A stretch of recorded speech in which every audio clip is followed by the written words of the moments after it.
झारखंड के सारंडा से लेकर छत्तीसगढ़ के बस्तर तक जंगल में एक साइलेंट वार की शुरुआत हो गई, जिसमें हर गोली पर एक नक्सली का नाम लिखा है।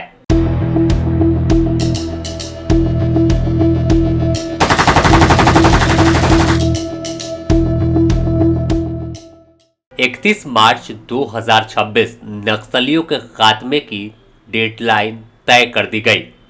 इस डेडलाइन के तहत जैसे ही 2026 की शुरुआत हुई, जंगल में एक साइलेंट वार की शुरुआत हो गई। अब कोई बात नहीं, हर गोली पर एक नक्सली का नाम है। लिस्ट काफी लंबी है, लेकिन जिसमें 11 ऐसे नक्सली हैं जो मोस्ट वांटेड है और सुरक्षा बल के जवानों की गोली उन्हें तलाश कर रही है।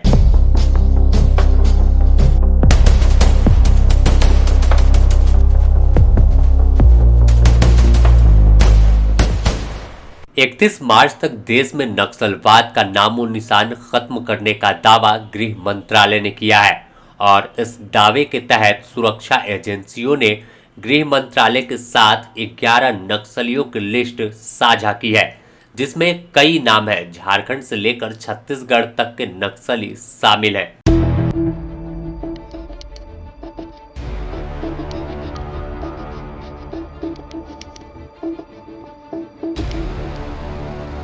बता दें कि देश में नक्सलवाद कई दशकों तक सक्रिय रहा, अपनी समांतर व्यवस्था चला रहा था। जंगल में जनता ना अदालत में फैसला सुनाया जा रहा था।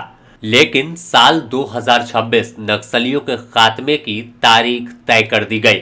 खुद केंद्रीय गृह मंत्री अमित शाह ने 31 मार्च 2026 की घोषणा की कि इसके बाद कहीं भी कोई नक्सलवाद का नाम लेने वाला नहीं बचेगा।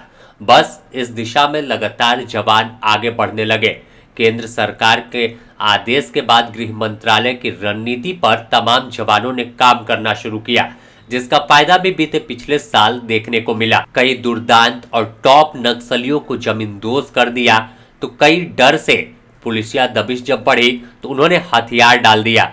लेकिन अब 11 ऐसे नक्सलियों के नाम सामने आए हैं, जिसमें 3 सबसे खतरनाक हैं और पोलित ब्यूरो सदस्य हैं। इसमें हम बात करेंगे कि आखिर कैसे नक्सलियों का खात्मा होगा और क्या प्लान नए साल में सुरक्षा बल के जवानों का है। झारखंड से लेकर छत्तीसगढ़ तक करीब 300 से अधिक नक्सली अभी बचे हैं, जो लगातार जंगल में हथियार लेकर घूम रहे हैं। लेकिन गृह मंत्रालय को जो रिपोर्ट मिली है, उसमें दावा किया गया कि 11 ही ऐसे नक्सली हैं जो पूरे संगठन को चला रहे हैं, रणनीतिक रूप से संचालित कर रहे हैं या फिर नियंत्रण कर रहे हैं। केवल यही अगर 11 नक्सली ढेर हो गए तो नक्सलवाद का खात्मा हो जाएगा। इसमें सबसे ऊपर हिट लिस्ट में नाम देवजी उर्फ चिपरी, तिरुपति उर्फ रमेश उर्फ देव उर्फ कुम्मा और चैतन का है। 62 साल का चेतन न केवल पोलित ब्यूरो का कमांडर है, बल्कि सेंट्रल कमेटी का चीफ माना जाता है। वह सीपीआई माओवादियों का महासचिव है और हिड़मा के एनकाउंटर के बाद सेंट्रल कमेटी का सबसे खतरनाक और दुर्दांत सदस्य यही देवजी बचा है। मूल रूप से यह तेलंगाना के करीमनगर का रहने वाला है। देव नक्सलियों की रणनीति तैयार करने में माहिर है और इस पर 1 करोड़ रुपए का इनाम है। साथ ही 100 से अधिक सुरक्षा कर्मियों की हत्या की साजिश रचने का आरोपी माना जाता है। एजेंसी फिलहाल इसकी तलाश कर रही है।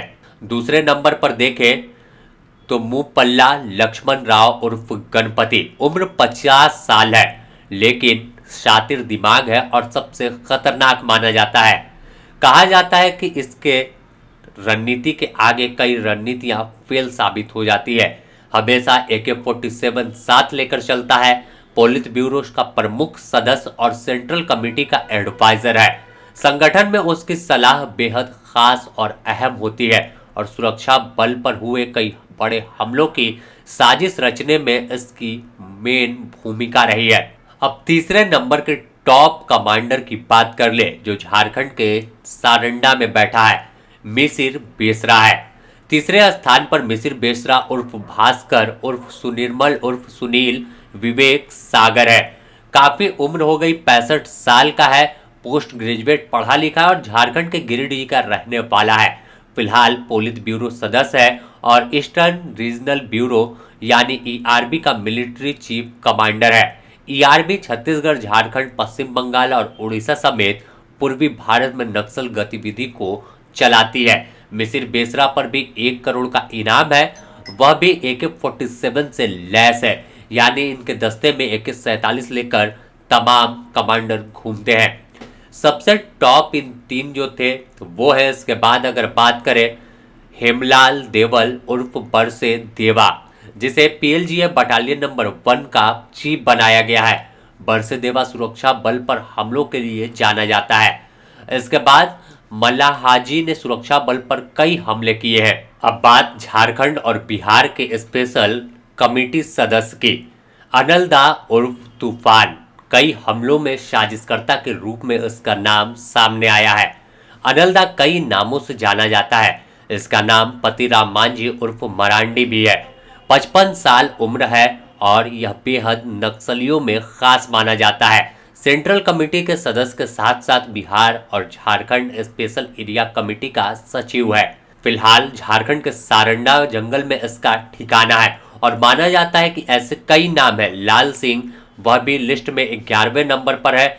आपको फिर अगर बात कर ले हम देव जी की, जैसे ऊपर बताया, तो ऐसे कई नक्सली हैं जो घातक है, AK-47 से लैस है, जो लगातार नक्सल गतिविधि को अभी भी चला रहे हैं और मान रहे हैं कि नक्सलवाद से नक्सलवाद की विचारधारा को बढ़ा सकते हैं। लेकिन अब गृह मंत्रालय ने जो टारगेट सेट किया है उस दिशा में तमाम सुरक्षा बल के जवानों को निर्देश दिया और अब निर्देश मिलते ही लगातार एक साइलेंट जंग की शुरुआत जंगल में हो गई और हर गोली पर एक नाम बड़े नक्सली का है, क्योंकि सुरक्षा बल के जवान भी समझ रहे हैं कि इनका खात्मा हुआ तो फिर नक्सलवाद पूरी तरह खत्म हो जाएगा। बने रहे द न्यूज पोस्ट के साथ, नक्सल से जुड़ी हर अपडेट आपको देंगे।